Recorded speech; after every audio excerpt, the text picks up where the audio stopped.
Mr. Arbuthnot. I'm Liam. It's nice to Hi, meet Liam. you. Today we'll be having a chat about Arbuthnot Opticians and a bit about yourself. Yes. What inspired you to become an optician? I understand you are an experienced eye doctor. So where did that start, really?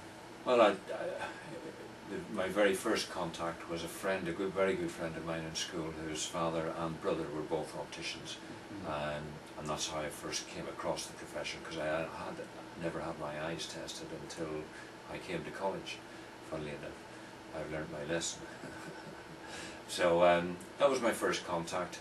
I also wanted to be in a profession which was medically related, and also one where I could be essentially my own boss. I liked the idea of being in my own practice. I see. Now, I understand you're working on a new eye care plan at the moment. Could you tell us a bit about that, please? Right, so that's our the practice eye care plan, where patients pay us a monthly fee, and then the services they have included in that monthly fee are not only the normal parts of the eye examination, but the extended parts which we would normally have had to charge separately for. So that's fundus photography, which is photographing the back of the eye, the inside of the eye, and also scanning. We have an OCT scan, which gives us a 3D scan of the retina and the optic nerve head for detecting and diagnosing particular types of eye disease. So those are all included in that package, but also people who are on the eye care plan get a third off the price of their glasses, and similar discounts off their contact lenses. So there are several benefits. I can see, yeah, that's very good. I'm sure people will like that. So I understand you once said that you try to treat all of your patients and customers as you treat your own mother. Yes. Yeah. Well, I see some examples of poor patient care, and I've always just tried to make sure that I do treat people with respect. I think that's very important. That's very important. Every patient has got the right to be treated like that. Very often, if we are dealing with a medical problem that we find with the patient's eyes, they're not common, but they do happen in the practice, and you just have to be sure that those patients are reassured. They will be nervous, they will be frightened, and a bit of respect always helps there. And it also helps when patients are at their ease, for them to communicate accurately to you what their symptoms are, and that's very important. I've never heard that before, but that's really makes sense. I'm sure it helps the patients quite a lot. So could you tell us a little about the general history of optometry, where it started? Well, they were wearing spectacles in China 2,000 years ago. We don't quite know how they tested their eyes or how they made the lenses, but there is evidence of that. Certainly through the Middle Ages, people were wearing glasses and there were spectacle sellers, but usually that was the idea of a tray of glasses, and you just tried on whichever ones you thought suited your own eyes best. Eye examination started really in the late 1800s, when the retinoscope and the ophthalmoscope were invented. The ophthalmoscope allows us to look at the back of the eye and see eye diseases, and the retinoscope allows us to measure objectively what strength of lenses are required for a patient. So at the turn of the 1900s, that's when the profession really began to expand, and then we had the development of contact lenses just pre-war, and they have come on tremendously over the last half century. In fact, there are drawings that Leonardo da Vinci did which described the theory of contact lens wear, and it's remarkable. He was a remarkable man, and he actually had worked out the theory of contact lens wear, although couldn't get a practical lens. Oh, amazing. So that's quite a history then. So could you tell us a little about some of the interesting eye disorders you suppose you've seen many more unusual things like that. Well, there are four main causes of serious loss of sight. They are all heavily age-related. So we have macular degeneration, cataracts, glaucoma, and diabetic eye disease. Those are the four main causes, and as I say, all heavily age-related. However, we do see some young people with unpleasant eye conditions, but the thrust of the eye examination is to pick out at an early stage those conditions which can be treated. And a classic example of that is now macular degeneration, because 90% of macular degenerations cannot be treated. But now there is a treatment for the 10% of wet macular degenerations. And the hospitals are very keen that we send up those people who've got wet macular degeneration as quickly as possible. But they're equally keen that we keep the 90% of people who have dry macular degeneration out of the hospitals, because that just clogs up the hospitals and they haven't got the time to see all the other cases. So that's an example of where the new equipment is very important to us. The ocular coherence tomographer, the OCT, which I described earlier, which takes a scan through the retina, can easily distinguish between wet and dry macular degeneration, and that's crucial for us. Those two instruments I mentioned, this is the retinoscope.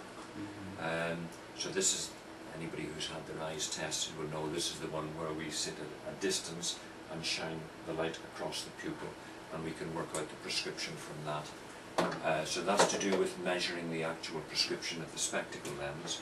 This is the ophthalmoscope, which is the one that we use up close. We get really close to the patient and look through the pupil, and that allows us to see into the back of the eye and see the nerve endings and the blood vessels and so on, and make sure they're healthy. These instruments, this is a crucial instrument for us. This is called a slit lamp or a biomicroscope, and it provides a slit of light from here which goes through the patient's cornea and lens, and we watch it through the microscope on the back here. It's crucial for contact lens work, but also for distinguishing the causes of red eye. Red eye is a condition where the patient comes in with a red eye, and it could be anything from a trivial conjunctivitis to a very serious sight-threatening glaucoma. So we have to make sure we distinguish between these, and the slit lamp is absolutely crucial for that. And then this is a keratometer, which measures the front surface curvature of the eye for contact lens fitting. This is a slightly older model. In the corner we have a much more modern computerized version of that. So those are those instruments, and then downstairs we have the camera and the scanner, which I can show you shortly. Well, Liam, this is the camera that we talked about upstairs. This is a fundus camera, and it takes a photograph of the inside of the eye. So this is a very typical photograph. This is the sort of result that we get. This is an interesting one actually, because if you look here, that little dark patch is a nevus, which is a bit like a mole. That's the sort of thing that we photograph year on year to make sure that it doesn't change in size and become an unpleasant pigment growth. So that's interesting. The other very interesting use of this camera is that we can compare photographs year on year. As I say, that we can do that for that nevus. So that's what it looked like a good few years ago. It's still exactly the same size today, so that's nice. However, if we look here at the optic disc, and I can just increase the size of those pictures a little bit, you can see here in today's photograph that we have got some hemorrhaging there on the edge of the disc, which wasn't there a few years ago. Now that's an indication that this patient might be a candidate for glaucoma. In fact, her mother has glaucoma and her pressures are slightly raised, the pressures in the side of her eye. So we're going to refer her off today to the hospital for further examinations at the hospital. So this is a key use of the camera in the comparing of the photographs from now and a few years on, which allows us to make those diagnoses which we found virtually impossible before. This is the OCT layer that we were talking about again before. It's a wonderful piece of equipment, brand new. It takes a photograph of the inside of the eye, much the same as the previous camera did. But it also then does a scan, and it's an optical scan, so it's not ultrasound or x-rays. It's an optical scan right through the retina, and it shows us all the different layers of the retina. It's a lovely piece of equipment because it allows us to say, in a case like this, for example, that we have a normal macula there, and we can go through the different layers of the macula. If we just drag this across, we can look at the different parts of it. Now that is a pretty normal macula. If I show you one that is not normal, so here we have a macula which has got fluid in behind it here that has lifted it off, and that has damaged that macula. However, if you've just got a few seconds to look at this again, if we look in comparison with this picture, these comparisons will come up in a second or two, with what it was like 2 months ago. That was before the patient was referred for treatment. So we referred the patient off for treatment, and we can see that there's quite a large gap there, has been healed. A lot of the fluid has been removed, and we're hoping that this part here will then be healed shortly as well. So this tells us, first of all, the difference between wet and dry macular degeneration, so we can send the wet off to be treated, and it also tells us how well the wet treatment is responding, how well that eye is responding to the treatment. So this is our new toy, if you like, and it is just fabulous. It's very sophisticated. We can even create a three-dimensional image of that same bit of the retina, and we can adjust it, and we can magnify it, turn it around. We can even do cross sections.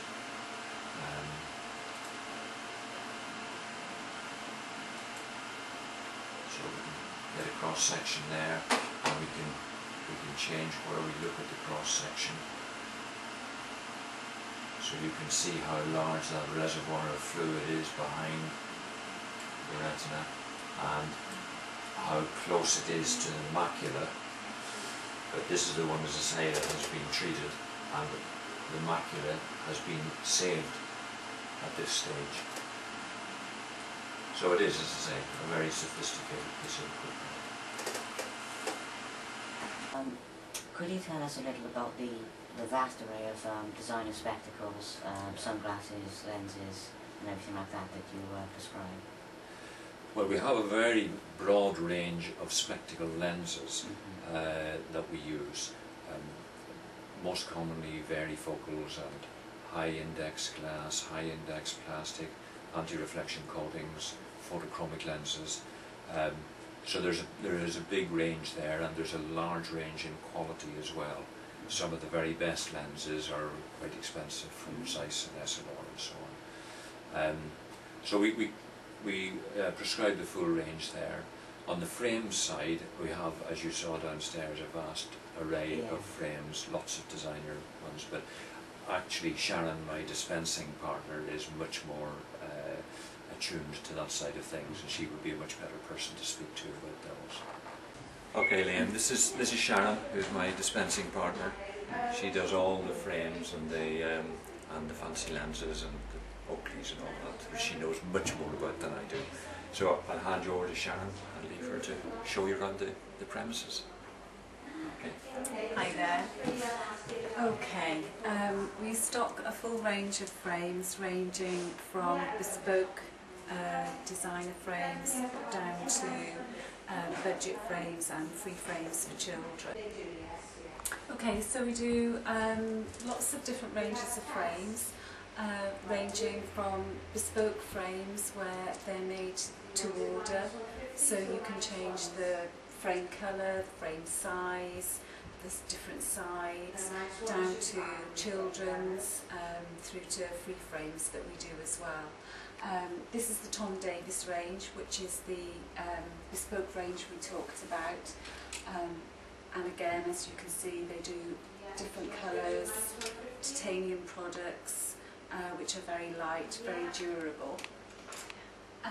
Moving on from that, we have a rimless range, which is Danish, and these are very light, the lightest frames that you can possibly get. Again, you can change the colours, you can change the size, you can choose your own shape, so very much tailored to everybody's individual needs. Anything that you want can usually be made for you. Lots of designer ranges then. We have Christian Dior, Gucci, we have Pro Design and All Green. The All Green is again a Danish range, which tends not to be known very much in this area, but is very big in places that, like London and Bristol and Bath and those sorts of places. Moving down, if we just pop down to the bottom.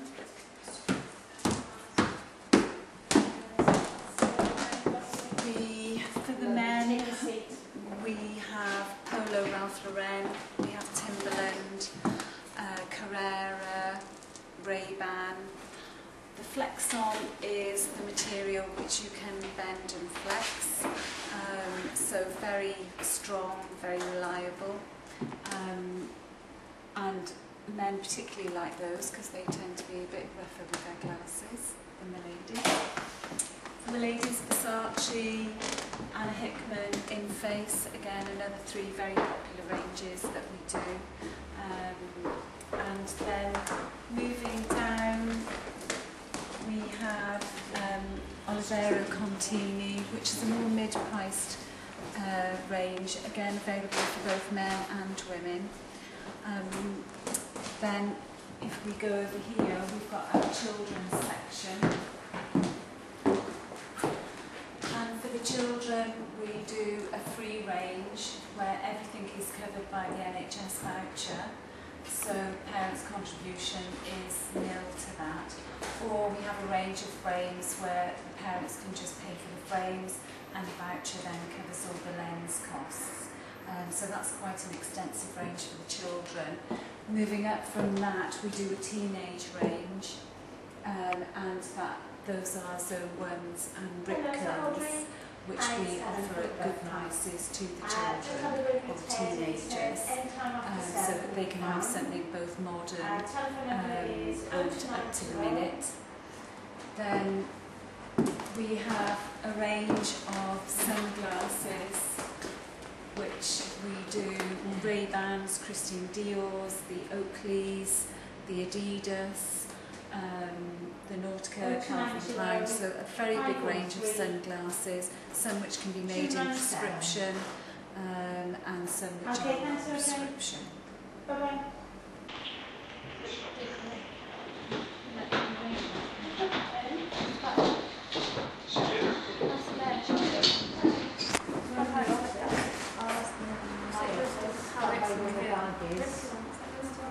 Yeah, it's one of those see-through ones with black dots.